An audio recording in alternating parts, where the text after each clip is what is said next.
नमस्कार। राष्ट्रीय हिंदी रक्षक मंच में आप सभी का हार्दिक स्वागत है। राष्ट्रीय हिंदी रक्षक मंच आप लोगों के समक्ष अब तक कई विभूतियों को लेकर के आया है। उसी परिप्रेक्ष्य में आज हम आपको मिलवा रहे हैं श्री राम भक्त प्रेम नारायण मल्होत्रा जी को। आप भारतीय स्टेट बैंक लखनऊ से सेवानिवृत्त अधिकारी हैं। आपका जन्म 3 अप्रैल 1945 को सीतापुर ग्राम में हुआ। वर्तमान में आप श्री राम सेवा न्यास मंडल के उपाध्यक्ष हैं एवं खत्री उपकारिणी सभा के संरक्षक हैं। आपकी उपलब्धियों में आपने गत 20 वर्षों से राम नाम लेखन हेतु भक्तजनों में, आमजनों में प्रोत्साहन के लिए एवं सहयोग के लिए अभियान चला रखा है, जिसमें आप राम नाम लेखन की पुस्तकें राम भक्तों को निःशुल्क वितरित करते हैं। आपकी उपलब्धियों में एक और चीज है कि आप प्रत्येक सांध्यकालीन समय अपना भक्ति गीतों एवं गायन भजन संध्या में व्यतीत करते हैं। आपके साथ अनेकों अनेक राम भक्त, राम स्नेही स्वजन जुड़े हुए हैं। राम नाम की मधुशाला नामक आपने एक काव्य की भी रचना की है, जिस पर अंतर्राष्ट्रीय स्तर के नृत्यांगना द्वारा अभी कुछ समय पहले महामहिम राज्यपाल उत्तर प्रदेश की उपस्थिति में नृत्य की प्रस्तुति भी दी गई थी। ऐसी महान विभूति को हम नमस्कार करते हैं और आमंत्रित करते हैं हमारे राष्ट्रीय हिंदी रक्षक मंच के पटल पर प्रेम नारायण जी मल्होत्रा जी का हार्दिक अभिनंदन, स्वागत, नमस्कार। राम राम। नमस्कार। राम राम। प्रेम नारायण जी, आपकी कई रचनाएं राष्ट्रीय हिंदी रक्षक मंच पर प्रकाशित हुई, जो कि राम भक्ति से सदैव ओतप्रोत रही हैं एवं आपको राम भक्त के नाम से भी जाना जाता है। मैं जानना चाहूंगा कि आप में जो राम भक्ति रची बसी है, तो निश्चित ही आपके स्वजन, आपके परिवारजन भी भगवान भक्ति की ओर प्रेरित रहे होंगे, जिसके कि संस्कार आप में आए हैं। कृपया अपने बचपन के बारे में कुछ हमें बताने की कृपा करें। देखिए, ईश्वर की भक्ति मुझे पूरी तौर से अपने पिताजी और माताजी से विरासत में मिली है। मेरे पिताजी नित्य प्रति रामचरितमानस का पाठ 1 मास पारायण का करते थे और महीने भर में पूरी रामचरितमानस पढ़ लेते थे। और नवरात्र के दिनों में साल में 2 बार होती है, उसमें वो नवाम पारायण के हिसाब से रामचरितमानस का पाठ करते थे और 9 दिन में पूरी रामायण पढ़ लेते थे। तो ये संस्कार मुझको मेरे पिताजी और मेरी माताजी भी काफी भक्त थी, उन्हीं से मिले हैं। और ये तो विरासत है, अपने आप डेवलप होती है। जी। और थोड़ा सा मुझे जब उसमें ज्यादा रुचि आ गई, तो मैंने बैंक से 2001 में वीआरएस लेकर के अपने आप को पूरी तौर से मुक्त कर लिया कि अब परिवार का सब काम निपट गया है, तो अब पूरी तौर से प्रभु राम और अपने हनुमान जी की सेवा में लग जाया जाए। और वो हनुमान जी कृपा कर रहे हैं, निरंतर हो रही है। अच्छा, तो यह आपकी बचपन से ही धार्मिक यात्रा आरंभ हो चुकी थी, देखा जाए तो। जी जी ईश्वर प्रेम की ओर जी। आपका अपना जो अंतरात्मा से झुकाव है, वो कब और कैसे आरंभ हुआ कि आपका ईश्वर भक्ति की ओर झुकाव हुआ? मैंने एक हफ्ते का अनुष्ठान किया, मौन साधना। उस अच्छा जी। मौन साधना में मैं आगरे के एक मौन मंदिर में जाकर के एकांत में रहा, परिवार से अलग। और वहां पर उसमें मैंने एक अनुष्ठान किया। तो वो एक हफ्ते में मैंने जप वगैरह जो करना था वो किया। और उसके बाद जिस दिन मैंने सुबह मौन अपना तोड़ना था, तो मैंने जब सुबह की प्रार्थना पूजा की, तो उसमें मैंने प्रार्थना की कि भगवान कुछ इस तरह की कृपा कीजिए जिससे आपकी महिमा का गुणगान कर सकूं। और निश्चित जानिए पवन जी, उससे पहले मैं कोई रचना मैंने नहीं लिखी थी। मुझे कविता या लिखने का या गीत लिखने का कोई अनुभव नहीं था। लेकिन मैंने जब ये प्रार्थना की, तो ईश्वर इतना दयालु है कि वो अगर आप सच्चे मन से कोई भी प्रार्थना करें सात्विक, तो वो तुरंत पूरा करता है। और जी 15 मिनट में मेरे मन में जो भाव आने लगे, मैंने वहीं पर उसी समय 2 भजन लिखे। अरे वाह! और आप बिलीव नहीं करेंगे, तब से निरंतर माँ शारदे की कृपा मेरे ऊपर बरस रही है। और अब तक मैं कम से कम 800-900 भजन लिख चुका हूँ। अरे और वाह! मेरी 14 पुस्तकें प्रकाशित हो चुकी हैं। बहुत अच्छा। तो आपने राम नाम लेखन के लिए जो निःशुल्क कापियां आप भक्तजनों को बांटते हैं, इस जी सेवा जी। का भाव आपके अंदर कैसे जागा और ये इस निरंतर सेवा, चल रही है, मैंने सुना है, हाँ और कितना हाँ, समय हो चुका है इस चीज? मतलब ये 20 साल से ज्यादा हो चुका है। मैं जब सर्विस में था तभी ये कार्य शुरू हो गया था। मैं एक सत्संग में गया था, मुझे आध्यात्मिक कहीं पर भी पता चलता था कि सत्संग है, तो मैं उसमें थोड़ा समय निकाल के जाने की कोशिश करता था। तो मैं एक सत्संग में गया था, और जहाँ जी कहीं भी सत्संग होते हैं वहाँ किताबों वगैरह का एक स्टॉल होता है। तो वहाँ जी जो बाहर स्टॉल था, उस पर मैंने देखा राम राम लिखने वाली कापियां उपलब्ध सामने दिखी मुझे। मैंने पूछा अच्छा ये कितने की है, तो उसने बताया 50 पैसे की है। तो मैंने जी कहा साहब ऐसा कीजिए 10 रुपए की दे दीजिए। 20 कापियां मैंने ले ली। और मैंने कहा कुछ मैं लिखूंगा, कुछ मेरी पत्नी लिखेंगी, कुछ और लोग लिखेंगे और कुछ लोगों को बांट देंगे। वहीं से शुरुआत हुई। मैंने लिखा, मेरी पत्नी ने लिखा, और उसके बाद जो कुछ लोग मुझे इंटरेस्टेड दिखे, जिनको लगा कि ये लिखेंगे, उनको मैंने वो कापियां बांटी। और बस वहीं से ये शुरुआत हो गई। फिर मैंने मन बना लिया कि अब ये राम नाम लेखन की सेवा जो है, इसको जब तक हनुमान जी चलाते रहे, राम जी चलाते रहे, मैं करता रहूंगा। ये शक्ति तो वही देंगे, मैं अपने ऊपर बूते पे तो नहीं कर सकता। लेकिन ये उनसे प्रार्थना की और वो चल रहा है, निरंतर चल रहा है। बहुत अच्छी श्रीमान जी। हम चाहेंगे कि राम भक्ति पर लिखी हुई आपकी कोई रचना आप सुनाएं जी। और हमें भी राममय भक्ति में लीन होने का अवसर प्रदान करें। अच्छा, काव्य पाठ शुरू करने में मैं चाहूंगा कि मैं कुछ पंक्तियां पहले माँ शारदे के लिए अर्पित कर दूं, क्योंकि जी जी उन्हीं की कृपा से सब लिखा जा रहा है। और उसके बाद जी आपके जी आदेश का अनुपालन करूंगा। जी जी।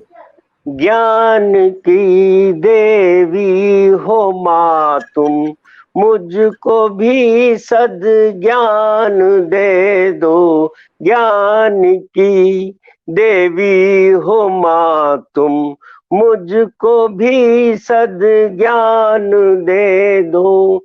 लिख सकूं प्रभु वंदना के गीत माँ, कुछ भाव दे दो। ज्ञान की देवी हो माँ तुम, मुझको भी सद ज्ञान दे दो। जिस पे तुम करुणा बहाती, वो ही जग में गीत लिखता। जब जो देती भाव माँ तू, वो उसे लिपिबद्ध करता।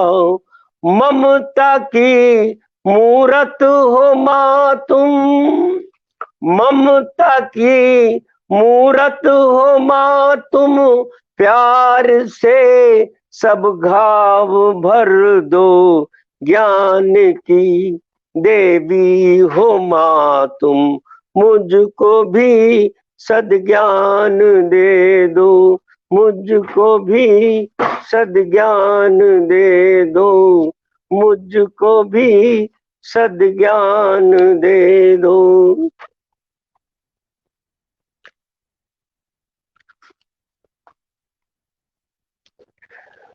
और जैसा पवन जी ने चाहा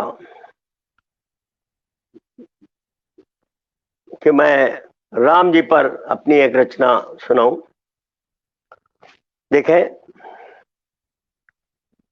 तड़प इतनी बढ़ा राम के नाम में, तड़प इतनी बढ़ा राम के नाम में, तेरी सांसों में बस राम चलता रहे, अपनी भक्ति को अंतर में ऐसा रमा, राम ही राम मुख से निकलता रहे, तड़प इतनी बढ़ा राम के नाम में, तेरी सांसों में बस राम चलता रहे। राम खाने में हो, राम पीने में हो, सात्विक तेरा आहार हो जाएगा, शास्त्र सम्मत बना पाया जीवन को तो तुझको जीने का आनंद मिल जाएगा, सुबह से शाम तक तू रहे राममय, रूह हो तृप्त पर दिल मचलता रहे, तड़प इतनी बढ़ा राम के नाम में, तेरी सांसों में बस राम चलता रहे, तू जिधर भी चले साथ बस राम हो, राम लिखना लिखाना ही एक काम हो, और नाम जप में रमे भक्ति तू पाएगा, डूब पाया अगर मुक्ति तू पाएगा, तू हनुमान जी के पकड़ ले चरण, उनका आशीष प्रतिपल ही मिलता रहे, तड़प इतनी बढ़ा राम के नाम में, तेरी सांसों में बस राम चलता रहे, नाम लेखन में लग, नाम सुमिरन में लग, जग के कार्यों के संग नाम सांसों में जप, और कोई दूजा नहीं कार्य भाए तुझे, कोई दूजा नहीं कार्य भाए तुझे, नाम खुद ही दीवाना बनाए तुझे, और तन राम के नाम का है कमल खिल गया, राम के नाम का है कमल खिल गया, नाम ही खुद दीवाना बनाता रहे, तड़प इतनी बढ़ा राम के नाम में, तेरी सांसों में बस राम चलता रहे, तेरी सांसों में बस राम चलता रहे।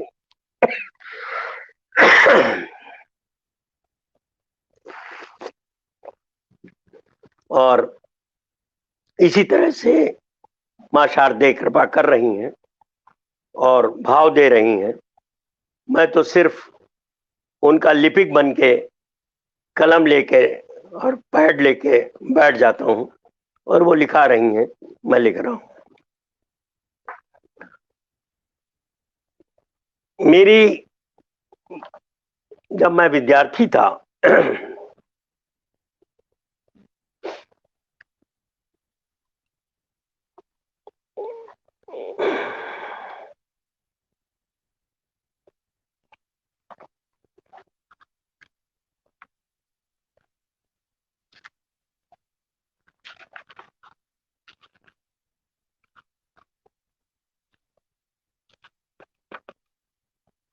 देखिए, मेरा मानना है और मेरा ख्याल यही सही है, ज्यादातर लोग इसको मानते हैं कि सृष्टि जो है उसको बनाने वाला ईश्वर एक परम सत्ता है और उसी ने हम सबको बनाया है, उसी ने सभी जीवों को बनाया है, पशु पक्षियों को बनाया है, उसी ने प्रकृति को बनाया है, उसी ने पेड़ों को बनाया है, उसी ने फूलों को बनाया है। तो सृष्टि का जो सृजनहार है उसी के चरणों में एक वंदना, एक भजन मैंने लिखने का प्रयास किया है। सृष्टि है राम की, वृष्टि है राम की, नाम अमृत में तुम नित नहाते चलो, राम के नाम को गुनगुनाते चलो, राम के नाम को गुनगुनाते चलो। राम की है धरा, राम का है गगन, राम के नाम जप में तू हो जा मगन, और नाम लिख कर के तुम नित्य अमृत पियो, और सारे जगत को पिलाते चलो, नाम अमृत में तुम नित नहाते चलो, राम के नाम को गुनगुनाते चलो। है मनुज तन मिला राम जी की कृपा, राम ही सत्य है उससे कर ले वफा, सच्चा प्रेमी नहीं दूसरा है कोई, राम से प्रेम करके निभाते चलो, नाम अमृत में तुम नित नहाते चलो, राम के नाम को गुनगुनाते चलो। राम हर क्षण में है, राम कण कण में है, राम जल में भी है, राम थल में भी है, राम को अपने अंतर बिठाना है तो, राम को अपने अंतर बिठाना है तो, अपने अंतर को निर्मल बनाते चलो, नाम अमृत में नित तुम नहाते चलो, राम के नाम को गुनगुनाते चलो। और अंतिम मुक्तक, प्राण शक्ति है वो, मन में भक्ति है वो, प्राण शक्ति है वो, मन में भक्ति है वो, नाम पतवार है जग से मुक्ति है वो, और वो तो बाहें पसारे खड़ा बाप बन, वो तो बाहें पसारे खड़ा बाप बन, प्रेम पग धूल मस्तक लगाते चलो, प्रेम पग धूल मस्तक लगाते चलो, सृष्टि है राम की, दृष्टि है राम की, नाम अमृत में तुम नित नहाते चलो, राम के नाम को गुनगुनाते चलो, राम के नाम को गुनगुनाते चलो। ये पवन जी आपके आदेश का अनुपालन मैंने 2 भजन राम जी की महिमा के सुनाए। और आपने मुझे ज्ञात हुआ है कि आपने एक राम भजन संकीर्तन बंडल भी बना रखा है जिसमें प्रति संध्या भजन कीर्तन होते हैं, और ज्ञात हुआ है कि उसके संरक्षक श्री भजन सम्राट अनूप जलोटा जी उसके संरक्षक बने हैं।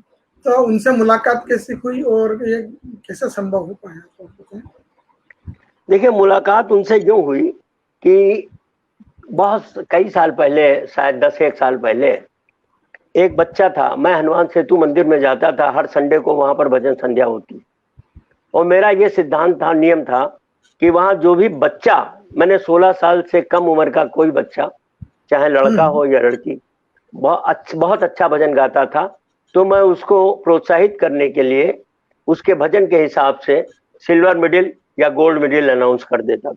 अरे बहुत और अच्छा। अगले संडे को मैं लेके जाता था, उसको पहनाया जाता था। तो एक बच्चा वहां पर हनुमान सेतु में, बहुत छोटा बच्चा, शायद 8-9 साल का रहा होगा, तो वो उसने भजन एक गाया और बहुत अच्छा गाया। तो जब वो मंच से उतरा तो मैं उससे बोला, मैंने कहा बेटा तुम अकेले आए हो? बोला नहीं, मम्मी है। मैं उसकी माँ से मिला तो उन्हें बताया कि मैंने कहा इसके अंदर बहुत अच्छा टैलेंट है, आप थोड़ा सा इसको अगर पुश करेंगी तो ये बहुत आगे जा सकता है। तो उनका ठीक है, वो तो कोशिश करेंगे ही। तो हमने कहा कि इसको जो है जहाँ कहीं भी अच्छे प्रोग्राम कोई हो उनमें लेके जाया जाए तो इसको सुनने को मिलेगा और वहीं से इसको वो मिलेगा। और तो उसने कहा कि देखिए हमारे पति जो हैं वो मेडिकल रैप हैं और उनको अक्सर बाहर जाना पड़ता है, तो ये इस वजह से नहीं हो पाएगा हमको लगता है। तो हमने कहा बेटा अगर तुम हमको गार्जियन समझ सको तो हम लेके जा सकते हैं, उसमें कोई दिक्कत नहीं। तो उसकी माँ ने कहा कि अरे आपसे बड़ा गार्जियन, आपसे अच्छा गार्जियन हमको कौन मिलेगा, आप जहां इसको ले जाना चाहें आप ले जाइए। तो मैं उसको 2 जगहों पे लेके गया जहां पर कंपटीशन टाइप का वो था भजन का, और दोनों जगह वो फर्स्ट प्राइज विन करके आ गया। अरे वाह। तो मैंने कहा अब इसको जो है और अच्छा पुश मिलना चाहिए। तो अनूप जलोटा जी जो है वो यहाँ आए थे लखनऊ में, रविंद्रालय में उनका प्रोग्राम था, तो मैं वहां उसको लेके गया। और जब वो भजन पर मंच से भजन गा करके ग्रीन रूम में गए तो मैं उनके पास उसको लेके गया। मैंने कहा साहब ये बच्चा जो है अपनी उम्र के हिसाब से बहुत अच्छा गाता है, तो मैं चाहता हूँ, ये चाहता है कि आपको आपका गाया हुआ भजन की कुछ लाइनें सुनाना चाहता है। तो अनूप जी बहुत ही सरल व्यक्तित्व के आदमी हैं, बहुत अच्छे आदमी हैं। उन्होंने तुरंत कहा ठीक है सुनवाइए। अब वहां पर न तबला न हारमोनियम कुछ नहीं। तो इस बच्चे ने कहा कि अंकल अगर एक कोई लकड़ी का पटरा मिल जाए तो हम उस पे बजा के सुना देंगे। खैर तलाश किया गया, वो मिल गया। उसने वो पटरे को खिड़की पे रखा और उसने वो उस पे बजा करके और इनको हनुमान अनूप जी को वो भजन सुनाया।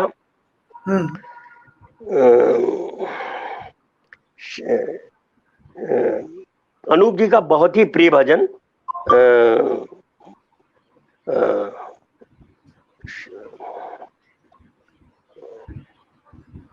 मैं इस समय भूल रहा हूँ, बहुत अच्छा भजन सुनाया। और वो अनूप जी को इतना अच्छा लगा कि 2-1 लाइन सुनाने के लिए मैंने उनसे निवेदन किया था, उन्होंने पूरा सुना। और उसके बाद उस बच्चे को, छोटा था ही, अपनी गोद में बैठाल करके उन्होंने उसको आशीर्वाद दिया कि बेटा तेरे अंदर बहुत टैलेंट है, तू मुझसे आगे जाएगा। अब बताइए इतना बड़ा आशीर्वाद उन्होंने दे दिया। जी। फिर उसके बाद वो जब भी लखनऊ आए तो मैंने उनको, मुझे जब पता चल गया कि आए हैं, मेरे पास नंबर है उनका, मैंने उनको फोन किया कि सर मैं उसको आप पास लेके आना चाहता हूँ, बच्चे को, तन्मय को। उनका ठीक आइए। एक बार वो पिकेडली होटल में रुके थे लखनऊ में, मेरे घर से करीब 22-23 किलोमीटर दूर जी। तो उन्होंने कहा ठीक है 4 बजे लेके आइए। मैंने कहा ठीक। अब उस दिन पवन जी 2:30 बजे से मूसलाधार बारिश शुरू हुई। ऐसी बारिश की पूछे नहीं, लगता पूरे लखनऊ को बहा देगी। लेकिन मैं भी अपने इरादे में बहुत पक्का था। वो मैं 2 छाते लेके मैं उस बच्चे के घर गया और मैंने उसकी माँ से कहा, मैंने कहा इसको 4 बजे अनूप जी ने बुलाया है तो 3:30 बज रहा है, मैं इसको ले जाऊं? तो उसने कहा अंकल आप भी परेशान हो रहे हैं, भीग जाएंगे, बीमार हो जाएंगे, कहाँ ले जाएंगे, छोड़िए। हम कहे नहीं, छोड़ेंगे नहीं। उन्होंने जब ये वादा दे दिया है तो हम ले तो जाएंगे। उनका ठीक, जैसा आप ठीक समझिए। हम उसको लेके गए, एक छाता उसको दिया, एक हमने लिया। बाहर सड़क तक आए, वहां एक 3 व्हीलर मिल गया, उसको रोका और वो 3 व्हीलर चारबाग के लिए बुक किया। जब चारबाग पहुंचने वाले थे, बारिश अब भी रुक नहीं रही, जब चारबाग पहुंचने वाले थे तब हमने उससे, ऑटो वाले से कहा, हमने कहा यार तुम चारबाग तक जा रहे हो और हमको अनूप जलोटा जी से मिलने जाना है पिकेडली होटल में। तो अगर तुम वहां तक चले चलो तो हमें बदलने का चक्कर नहीं हो, जो तुम पैसे कहोगे दे देंगे। अब अनूप जी के नाम से वो भी उसने कहा साहब बिल्कुल चलेंगे, आपको पहुंचाते हैं वहां। और वो लेके हमको वहां पर पहुंच गया और हमने साहब बिल्कुल ठीक टाइम से हम पहुंच गए और हमने रिसेप्शन से नंबर लेकर के किस कमरे में है और जा करके उनके कमरे की घंटी ठीक 4 बजे बजा दी। अनूप जी ने खुद उठ के दरवाजा खोला और जब उन्होंने देखा तो उन्होंने कहा मेहता साहब मैं आपकी भावना को सलाम करता हूँ।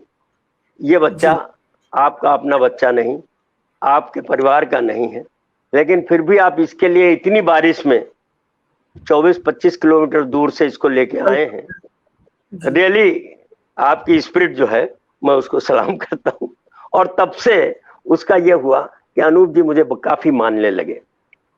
अब वो मतलब बाय द वे उम्र में शायद मैं 1 आध साल उनसे बड़ा होऊंगा, उस हिसाब से वो मुझको बहुत इज्जत देते हैं और मेरे फोन को हमेशा अटेंड करते हैं। किसी वजह से वो व्यस्त हैं अगर और फोन नहीं अटेंड कर पाए तो कॉल बैक कर लेते हैं। तो जब ये हम लोगों ने बच्चों के लिए एक प्लेटफॉर्म बनाया हनुमत कृपा कला साहित्य मंच, तो मैंने उनसे रिक्वेस्ट किया, मैंने कहा साहब आपसे बड़ा तो कोई संगीत का विशेषज्ञ है नहीं मेरे समझ में, तो अगर आप इसका थोड़ा संरक्षक बन जाएं तो मार्गदर्शन हम लोगों को मिलता रहेगा और हम जो चाहते हैं कि इन नवोदित कलाकारों को हम आगे ले जाना चाहते हैं उसमें आपसे काफी फायदा मिलेगा हमको। तो कोई दिक्कत नहीं, मैं आपके मंच के साथ हूँ, कोई दिक्कत नहीं।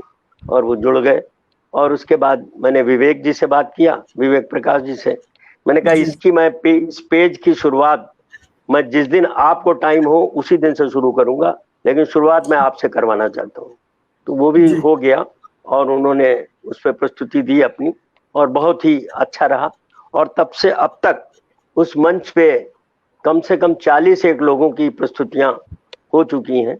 लखनऊ का तो जितने भी अच्छे कलाकार हैं वो कोई ऐसा नहीं है जो उस पर अपनी प्रस्तुति न दे चुका हो। एक केवल कुमार साहब का नहीं हो पाया, वो उनके स्वास्थ्य वगैरह की कुछ प्रॉब्लम रही, लेकिन जिस दिन वो पूरा ठीक होंगे उनकी भी प्रस्तुति होगी, ये मेरा विश्वास है।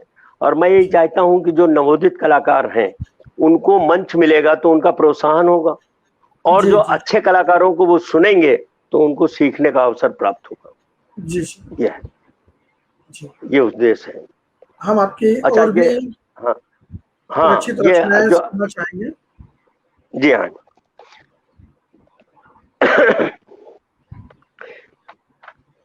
मेरी सबसे अच्छी रचना, सबसे अच्छी पुस्तक जो हनुमान जी ने लिखवा दी वो राम नाम की मधुशाला है और इसका सृजन 100% हनुमान जी की प्रेरणा और उनके सहयोग से हुआ। एक दिन बच्चन जी की मधुशाला, मैं जब स्टूडेंट था, क्लास 8th में पढ़ता था, तो मैं अंताक्षरियों में पार्टिसिपेट करता था और अंताक्षरियों में बच्चन जी की मधुशाला और जयशंकर प्रसाद जी की कामायनी और मैथिली शरणगुप्त जी की साकेत, इन्हीं 3 किताबों की रचनाएं पढ़ता था। और मैं 8th का स्टूडेंट और इन किताबों से पढ़ता था तो जो जजेस होते थे बहुत प्रभावित होते थे, मैं हमेशा जीत के आता था। तो बच्चन जी की मधुशाला मेरी बहुत ही प्रिय पुस्तक थी। मेरे दोस्त के हाथ में मैंने एक दिन देखी, वो खरीद के लाए थे, तो मैंने कहा यार ऐसा है, ये हमारे टेस्ट की किताब है, पहले हम पढ़ ले फिर तुम पढ़ लेना। कोई बात नहीं, उन्होंने दे दिया। अगले दिन दोपहर में हम खाना खाने के बाद थोड़ी देर लेटते हैं, तो हम लेट के उसी किताब को पढ़ रहे थे। तो हमारे कमरे में हनुमान जी विराजमान थे, तो हनुमान जी ने मुझे प्रेरणा की।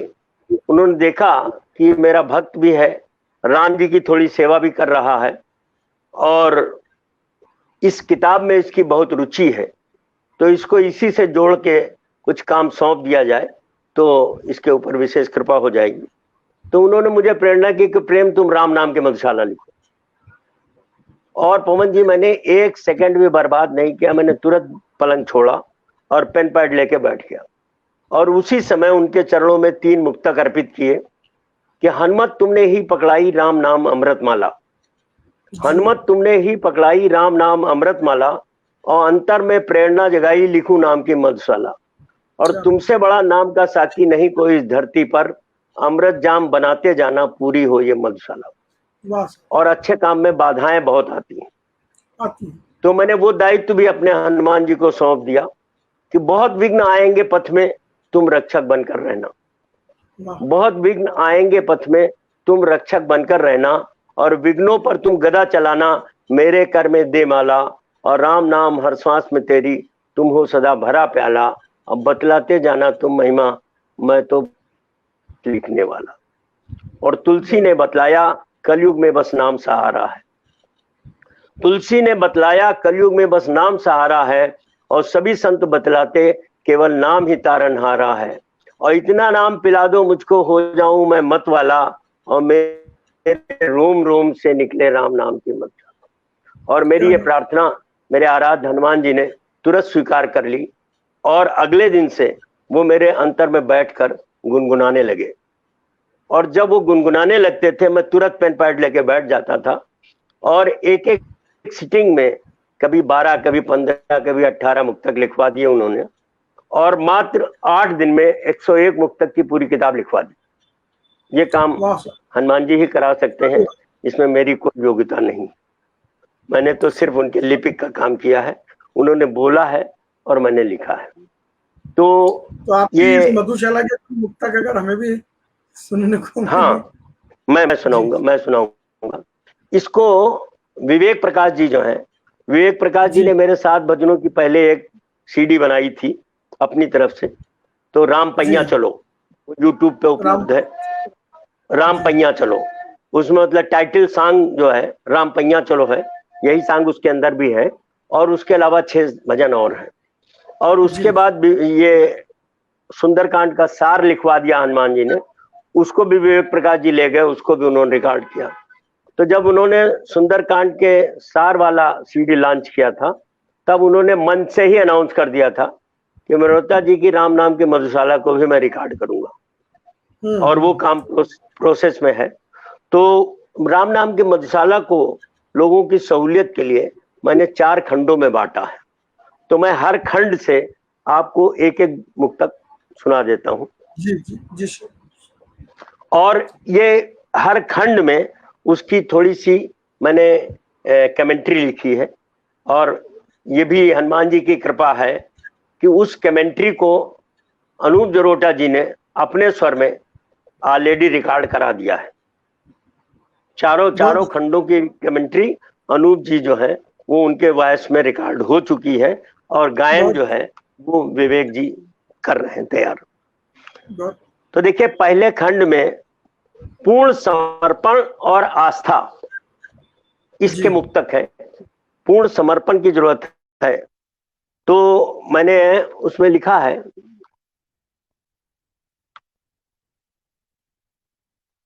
मैं आपको 3 मुक्तक सुना चुका हूं, तो मैं अगला सुनाता हूं।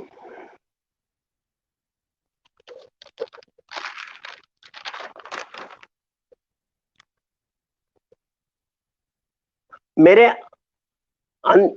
कोई भी कवि अपनी योग्यता से नहीं लिखता, आध्यात्मिक खास तौर से। तो मैंने लिखा है कि अंतर मन में भाव भेजकर वो ही हमें जगाता है। अंतर मन में भाव भेजकर वो ही हमें जगाता है ईश्वर, और जो जनमानस को देना हो वो हमसे लिखवाता है, और मधुरस वो देता रहता है, मैं तो बस भरता प्याला, और तू पी होश गंवा दे अपना, बन जाएगा मधुशाला। और दूसरे भाग में इसके मुक्तकों में मानव योनि में जन्म और उसके उद्देश्य पर प्रकाश डालने का प्रयास किया गया है। तो देखें, जन्म मरण से मुक्त चाहता है जग में आने वाला। बच्चा जब मां की पेट में होता है तो उल्टा लटका होता है और बहुत कष्ट में होता है, तो वो ईश्वर से यही प्रार्थना करता रहता है कि किसी तरकीब से इस बार आप मुझको इस कष्ट से मुक्ति दिला दीजिए, और मैं आपका ही सुमिरन करूंगा जीवन भर। जन्म मरण से मुक्त चाहता है जग में आने वाला, और कैसे मुक्ति मिलेगी यही सोच रहा जाने वाला। जो हम लोगों की उम्र में आने के बाद 60 के बाद वाला आदमी सोचने लगता है कि क्या करें तो मुक्ति मिल जाए। तो अब लोग उसको क्या कहते हैं, मंदिर, गंगा, तीर्थ यात्रा सब उसको बतलाते हैं। कोई कहता है रोज मंदिर जाओ तो मुक्ति मिल जाएगी, कोई कहता है तीर्थ यात्रा करो, चारों धाम की यात्रा कर लो तो मुक्ति मिल जाएगी, कोई कहता है गंगा नहाओ तो मुक्ति मिल जाएगी। मंदिर, गंगा, तीर्थ यात्रा सब उसको बतलाते हैं, और मैं कहता बस राम नाम जप पा जाएगा मसाला। खाली राम नाम को पकड़ ले अगर, तो मुक्ति में कहीं कोई शंका नहीं बचेगी। ये मेरा दृढ़ विश्वास है और शायद सही होगा। अब तीसरे भाग में क्या हुआ कि चूंकि पुस्तक का नाम मधुशाला है और बच्चन जी की मधुशाला से प्रेरित होकर लिखी गई है, तो इसमें थोड़ा सा जो भौतिक मदिरा है और राम नाम की मदिरा है, राम नाम का नशा है, इसका गुण दोषों के आधार पर तुलनात्मक उसकी बात की गई है। तो देखें उसका एक मुक्तक। अंगूरी मदिरा पीने मदिरालय जाना पड़ता है, अंगूरी मदिरा पीने मदिरालय जाना पड़ता है, और कठिन कमाई से अर्जित धन व्यर्थ गंवाना पड़ता है, और राम नाम मदिरा अंतर में खोल भरम का तू ताला। राम नाम मदिरा के कहीं लेने नहीं जाना, राम नाम मदिरा अंतर में खोल भरम का तू ताला, और बिना मूल के जी भर पी ले बन जाएगा मधुशाला। जितना चाहिए आप हर वक्त राम का नाम जपते रहिए, और जितना ज्यादा आप कर पाएंगे उतना ज्यादा आपको राम जी की कृपा, हनुमान जी की कृपा मिलेगा। एक मुक्तक किसी का और आप सुने। पी कबीर ने राम नाम को जब लेखनी उठाई है, पी कबीर ने राम नाम को जब लेखनी उठाई है, और ऐसी अमृतवाणी फूटी पढ़ दुनिया हरसाई है, और राम नाम की मदिरा पीकर हाथ लिए घूमा प्याला, और दोनों हाथ पिलाई जग को फिर भी भरी है मधुशाला। और ये चौथा मुक्तक जो खंड हमने बनाया है, उसमें राम नाम की महिमा और इसके निरंतर जाप के फल को बताने का प्रयास किया गया है। तो जिन्होंने भी राम नाम के जप को पकड़ा उन्होंने कितना लाभ पाया है ये देखें। हनुमत मीरा सबरी सबने राम नाम रस अपनाया, हनुमत मीरा सबरी सबने राम नाम रस अपनाया, और पूर्ण आस्था में डूबे तो जो चाहा वो ही पाया, और भूतकाल को भूल अगर तू आज उठा ले कर प्याला, तो मुक्ति 100% निश्चित छलक उठेगी मधुशाला, छलक उठेगी मधुशाला। तो ये मधुशाला 4 खंडों में मैंने इसको बांटा है, और इसमें 101 मुक्तक हैं जिनको मेरे अनुज मित्र विवेक प्रकाश जी बॉम्बे में रिकॉर्ड कर रहे हैं, और जल्दी ही समाज को सुनने के लिए उपलब्ध हो जाएगी। और इसी तरह से हनुमान जी कृपाएं करते रहते हैं और मैं उसका लाभ उठाता रहता हूं। अब अगली रचना मैं लूं इससे पहले मैं थोड़ा सा उन सभी श्रोताओं को धन्यवाद देना चाहूंगा जो मेरी रचनाओं को सुन रहे हैं, उन मुझे प्रोत्साहित कर रहे हैं, और सबसे ज्यादा आभार मैं पवन मकराना जी को देना चाहूंगा जिन्होंने इतना बड़ा मंच स्थापित किया है और हिंदी रक्षा के लिए बहुत बड़ा काम कर रहे हैं। लोगों की रचनाएं वो ई प्रकाशन में प्रकाशित कर रहे हैं। जहां तक मुझे ज्ञात है अब तक 5000 लोग हिंदी रक्षक मंच से जुड़ चुके हैं और 50 लाख से ज्यादा लोग इसकी रचनाओं को पढ़ चुके हैं। पवन जी जो भी साहित्य लेखक कवि आते हैं उनमें से जो समय निकाल पाते हैं और जिनको पवन जी इस योग्य समझते हैं उनको इस तरह से मंच भी प्रदान कर रहे हैं। ये बहुत पुनीत कार्य कर रहे हैं और निश्चित रूप से अच्छे काम करने से ईश्वर की कृपा ज्यादा मिलती है और उनको मिल रही होगी, और मेरी शुभकामनाएं हैं कि उनको निरंतर मिलती रहे।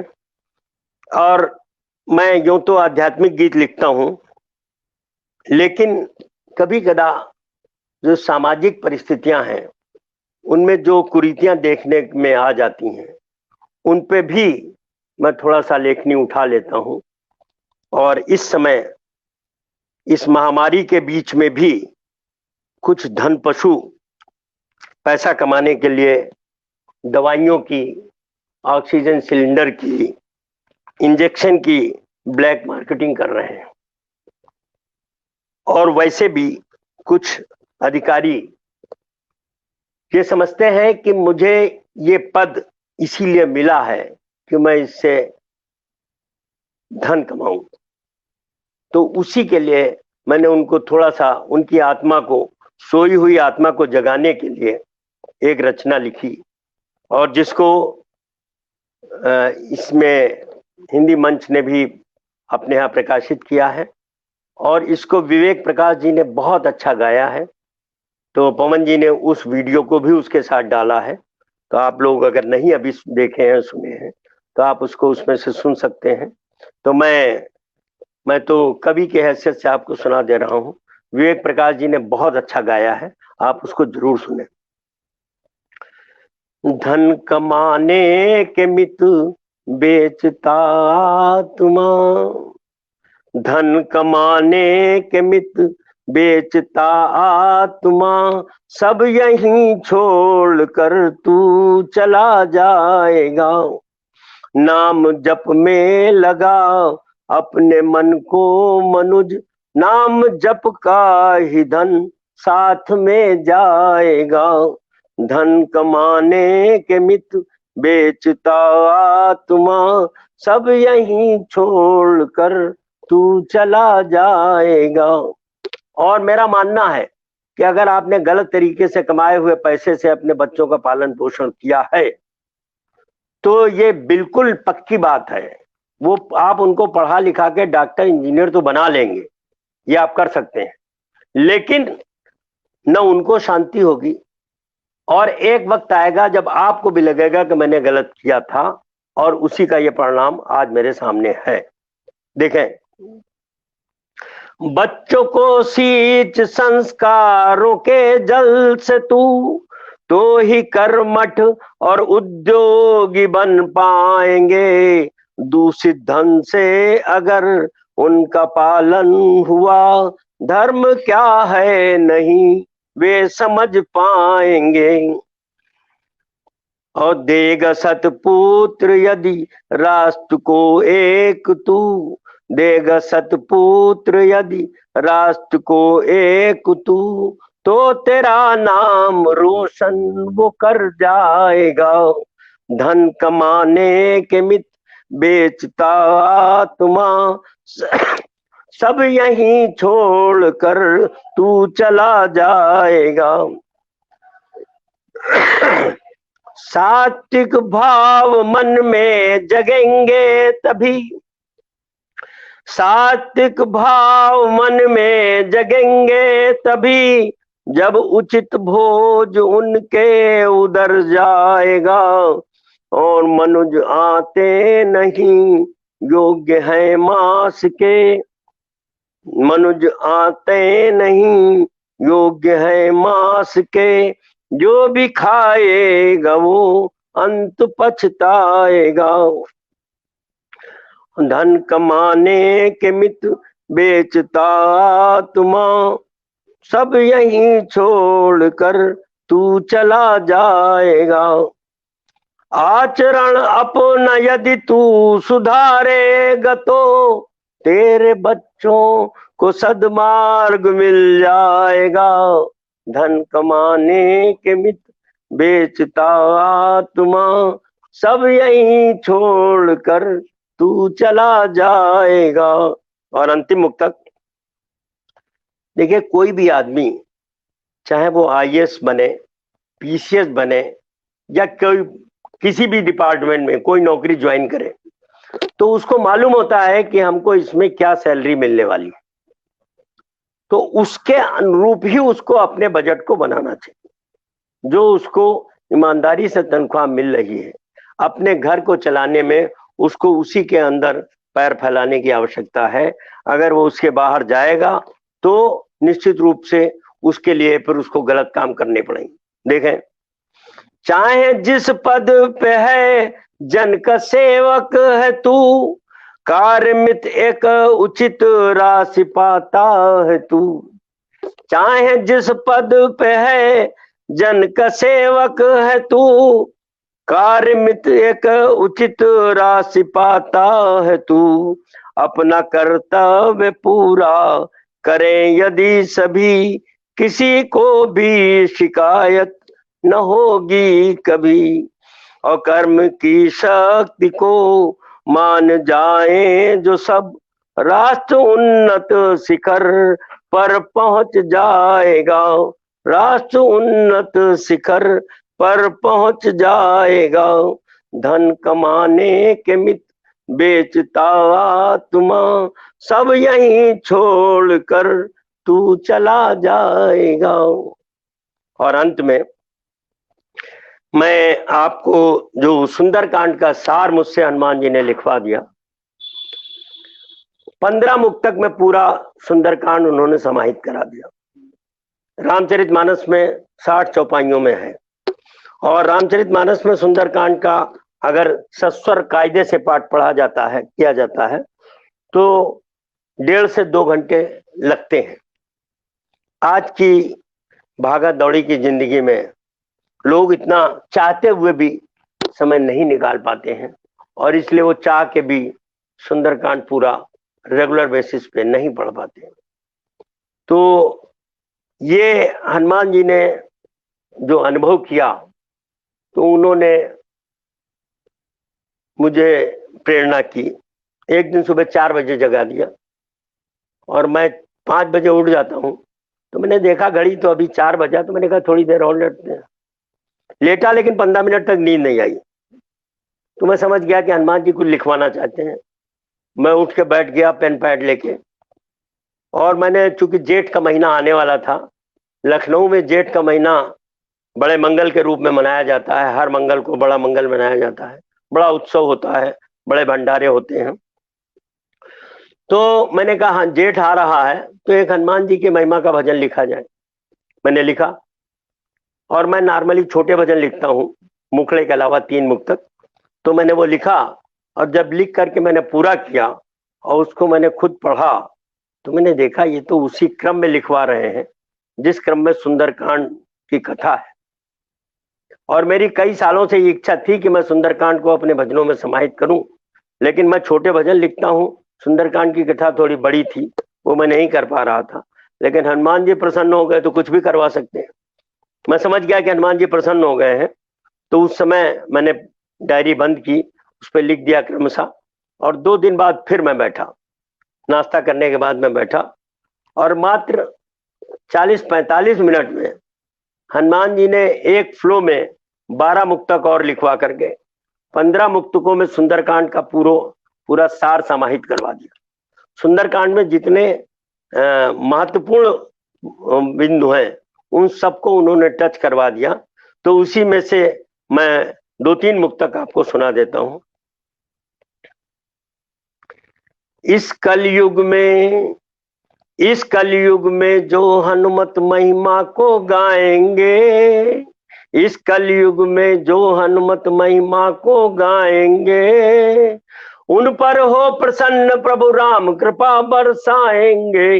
बोलो राम, बोलो राम, बोलो राम, बोलो राम। माँ वियोग में व्याकुल प्रभु ने दिया कठिन एक काम, माँ वियोग में व्याकुल प्रभु ने दिया कठिन एक काम। पूर्ण आस्था थी हनुमत को पूर्ण करेंगे राम, पूर्ण आस्था थी हनुमत को पूर्ण करेंगे राम। जामवंत ने जब हनुमत को जामवंत ने जब हनुमत को उनकी शक्ति दिलाई, जय श्री राम घोष कर सागर लांग वो जाएंगे इस कलयुग में। और इस प्रकार हनुमान जी लंका में पहुंच गए। विभीषण से उनको माँ का पता लग गया, माँ के पास गए, उनके दर्शन हो गए। तो हनुमान जी ने सोचा कि अब यहाँ तक आए हैं, जो मुख्य कार्य था वो तो हो गया, माँ का पता लग गया, लेकिन अब यहाँ तक आए हैं तो थोड़ा सा रावण को भी सद्ज्ञान दे दिया जाए।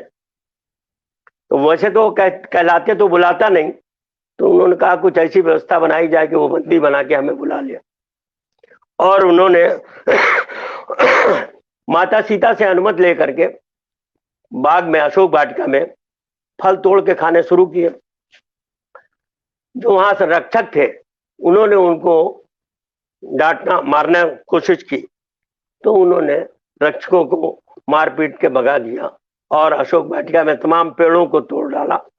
रक्षकों ने जाके रावण को खबर किया। रावण ने अक्षय कुमार को भेजा, अक्षय कुमार सेना की टोली लेके आया और हनुमान जी ने बहुत आसानी से अक्षय कुमार को मार दिया। बाकी वापस जाकर के फिर खबर किए रावण को कि वो बंदर बहुत बलवान है और उसने अक्षय को मार दिया। रावण बड़ा क्रोधित हुआ कि उसके बेटे को मार दिया, तो उसने मेघनाथ को भेजा।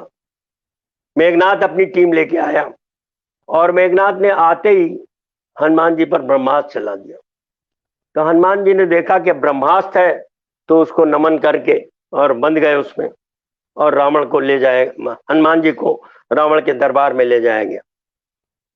और रावण ने उनको दंड देने के लिए आदेश दिया कि बंदर को अपनी पूंछ बहुत प्रिय होती है, इसकी पूंछ में कपड़ा बांध के तेल डाल के आग लगा दो। देखिए क्या होता है। रावण ने आदेश दिया पट बांध के पूंछ जलाओ, रावण ने आदेश दिया पट बांध के पूंछ जलाओ, हनुमत पूंछ बड़ा मुस्काए जितना हो ले आओ, हनुमत पूंछ बड़ा मुस्काए जितना हो ले आओ। रामदूत की बुद्ध शक्ति को देख तू दम्भी रावण, तेरे ही घी कपड़े से वो लंका जलाएंगे इस कलयुग में जो हनुमत महिमा को गाएंगे, उन पर हो प्रसन्न प्रभु राम कृपा बरसाएंगे। बोलो राम बोलो राम बोलो राम बोलो राम। और अब सीधे आपको अंतिम मुक्तक सुना देता हूं क्योंकि समय हो रहा है। 15 मुक्तक में हनुमत ने सुंदर सार लिखाया, 15 मुक्तक में हनुमत ने सुंदर सार लिखाया, और जिसने पढ़ा भाव श्रद्धा से मन वांछित फल पाया। हनुमत दास प्रेम कहते जो नित्य करेंगे पाठ, वे प्रभु राम और हनुमत की भक्ति को पाएंगे इस कलयुग में जो हनुमत महिमा को गाएंगे, उन पर हो प्रसन्न प्रभु राम कृपा बरसाएंगे।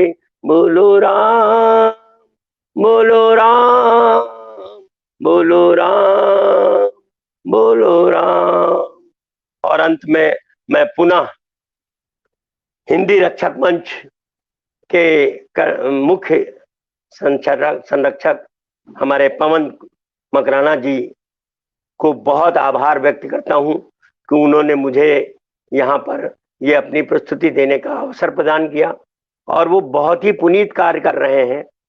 छोटे मोटे अच्छे बड़े हर तरह के कवियों को की रचनाओं को वो ईमेल पे प्रकाशित कर रहे हैं ई प्रकाशन में, और साथ में इस तरह के अवसर भी प्रदान कर रहे हैं जिनसे उनको अपनी बात समाज तक पहुंचाने का अच्छा अवसर मिल रहा है। मैं बहुत ही आभारी हूं उनका, और मैं शुभकामनाएं देता हूं कि वो उनका ये कार्य निरंतर बहुत ही अच्छे तरीके से चलता रहे, और मेरे लायक जो भी सहयोग की उनको कोई अपेक्षा होगी मैं सदैव उसके लिए तत्पर हूं। और मेरी इच्छा अंतिम जो बता दूं कि ये राम नाम लेखन जो लखनऊ में मैं 25 साल से लगभग बांट रहा हूं लोगों को कापियां। सीतापुर, बाराबंकी, अगल बगल के जिलों में भी कापियां जा रही हैं यहाँ से। लेकिन मेरी इच्छा ये है, पता नहीं हनुमान जी जरूर पूरा करेंगे, मुझे शंका नहीं होती कभी, तो मैं इसको अंतर्राष्ट्रीय लेवल पर बढ़ाना चाहता हूं। और इसमें मुझको ये पवन जी का पूरा सहयोग मिलेगा, ऐसा मेरा दृढ़ विश्वास है। और जब भी मैं कभी उसके लिए बाहर निकलूंगा तो पवन जी से संपर्क कर निकलूंगा। और मैं पहले उधर इंदौर और मध्य प्रदेश वगैरह में कुछ मैं ऐसे पॉइंट बनाना चाहता हूं कि जैसे यहाँ मैं लोगों को कापियां दे रहा हूं, वैसे वहां भी कुछ लोग इस तरह के तैयार हो जाएं हर जगह, जो लोगों को राम नाम लेखन के लिए कापियां मुहैया करें और लोग राम नाम लेखन करते रहें।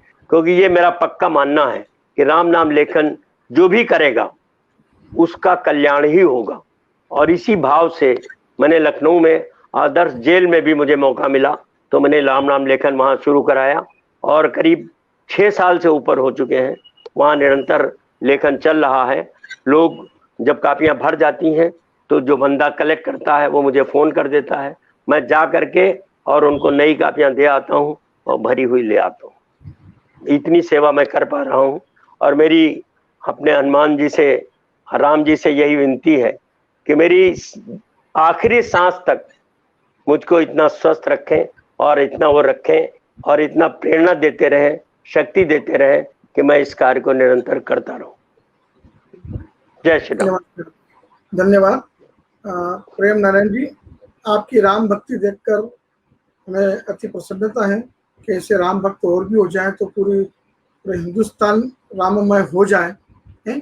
और जिस तरह से कि आप कह रहे हैं कि ये राम नाम बैंक जो आपने बना रखी है, बैंक ही कहूँगा कि सभी लोग उसको पुस्तक में लिख करके आपके पास भेजते हैं।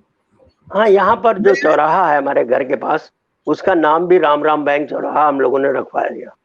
जी, अब वो राम राम बैंक चौराहे के नाम से ही जाना जाता है। जो भी आदमी चारबाग में उतरता है और उसको जब इधर आना होता है तो कहता है राम राम बैंक चौराहे के पास। जी, तो इसी परिप्रेक्ष्य में हम आपके साथ खड़े हैं, तत्पर तैयार खड़े हैं। 24 घंटे जब भी आप आधी रात को भी अगर हमें कोई आज्ञा देंगे तो हम उसके लिए सतर्क, आपके सेवा में, हनुमान जी की सेवा में, राम जी की सेवा में तत्पर मिलेंगे, आपको तैयार मिलेंगे। और इस परिप्रेक्ष्य में आप जो भी मदद चाहते हैं, जो भी सहयोग हमसे चाहते हैं, आप जब भी इंदौर पधारें मुझसे मिलें। मैं आपकी साथ इंदौर आऊंगा तो आपसे बात करके ही आऊंगा। और मैं बस यही चाहूंगा, और मैंने जैसे इंदौर में आप खुद हैं, इंदौर में आप खुद हैं, आपके तमाम लोग जो हैं दूसरी जगहों पर मध्य प्रदेश के लोग काव्य पाठ में आ रहे हैं, जुड़े हैं, तो ऐसे तमाम लोग हर जगह के होंगे। मैं ये चाहूंगा कि आप खाली मध्य प्रदेश की जिम्मेदारी ले लीजिए कि वहां पर जहां जहां आप शुरू करा सकते हैं वहां पर मैं चलूंगा आपके साथ और मैं कापियां लेके आऊंगा। और वहां पर जो लोग ऐसे हैं जिनको आप समझते हैं कि वो इसमें रुचि लेंगे, उनसे आप पहले से बात करके रखेंगे और वो वहां पर एक 4 घंटे का लेखन का कैंप लगवा दें और लोगों को पहले से सूचना दें कि यहाँ पर फला तारीख को इतने बजे से इतने बजे तक 4 घंटे राम नाम लेखन होगा।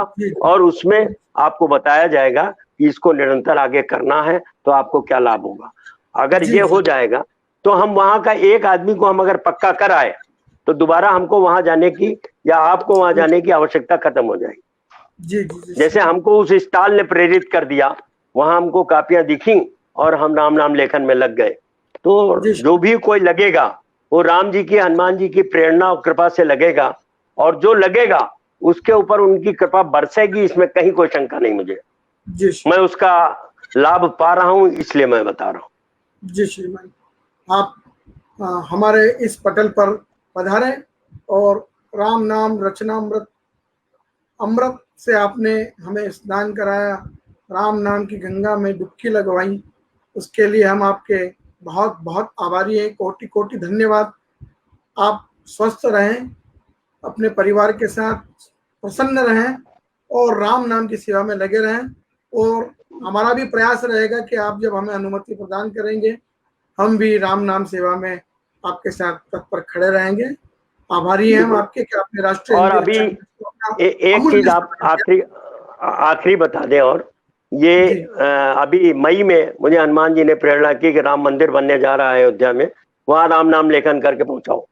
और मैंने जी। 11 करोड़ का संकल्प कर लिया, और अरे 2.5 वाह। महीने में हनुमान जी ने 11 करोड़ पूरा करा करके, और मैं 13 सितंबर को वहां राम राम बैंक है अयोध्या में, वहां पर पहुंचा आया। नृत्य बहुत गोपाल बहुत दास जी ने स्थापित किया था, साधुवाद। उसमें पहुंच। साधुवाद। धन्यवाद आपका। आभार। नमस्कार। नमस्कार, नमस्कार। बहुत बहुत बहुत आभार आपका कि आपने मुझे यह अवसर प्रदान किया। आपने भी हमें समय दिया, उसके लिए बहुत बहुत धन्यवाद।